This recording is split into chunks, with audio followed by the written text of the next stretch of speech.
Qaçqınların və məcburi köçkünlərin işləri üzrə Dövlət Komitəsinin təşkilatçılığı ilə Qaradağ rayonu Müşfiqabad qəsəbəsində keçmiş məcburi köçkünlər üçün salınmış yaşayış kompleksində Böyük Qaydışda Bərabərlik adlı maarifləndirmə tədbiri keçirilib. Dövlət Komitəsinin sədr müavini Fuad Hüseynov tədbiri giriş sözü ilə açaraq bildirib ki, Böyük Qaydışın əsas məqsədləri Qarabağda və Şərqi Zəngəzurda dayanıqlı məskunlaşmanın iqtisadi fəaliyyəti reinteqrasiyasının təmin edilməsidir. Bu sahədə Dövlət Komitəsinin üzərinə vacib və məsul vəzifələr qoyulub. Komitə əhalinin yeni yaşayış şəraitinə adaptasiya olunması üçün reinteqrasiya tədbirlərinin təşkili, məcburi köçkünlər arasında aparılacaq sosioloji sorğu əsasında əhalinin geri qayıdışı ilə bağlı ilkin proqnozların hazırlanması ilə də məşğul olur.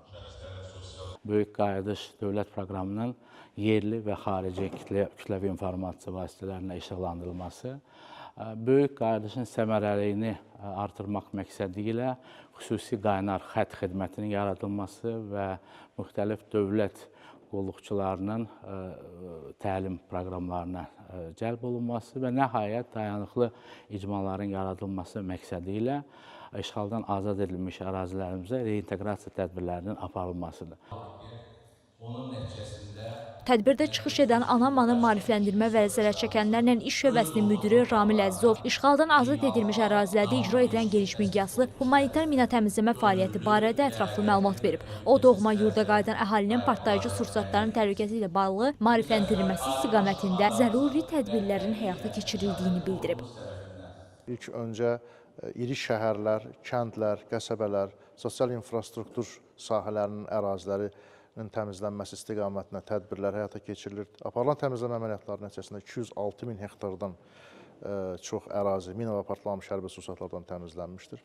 Nəticədə 250 mindən yuxarı mina və partlamış hərbi sursatlar aşkar edilərək zərərsizləşdirilmişdir. Dövlət Komitəsinin nümayəndələri tədbir iştirakçılarının çoxsaylı suallarını cavablandırıblar. Qeyd edək ki, tədbirdə keçmiş məcburi köçkünlərə dövlət tərəfindən nəzərdə tutulan güzəşt və imtiyazlar, sosial müdafiə tədbirlərinin qanunvericilikdə nəzərdə tutulan başa çatma müddətləri, müddətin axımı, habelə bunun qanuniliyi və zəruriliyi məsələləri, eləcə də onları maraqlandıran digər hüquqi məsələlərlə bağlı məlumat verir.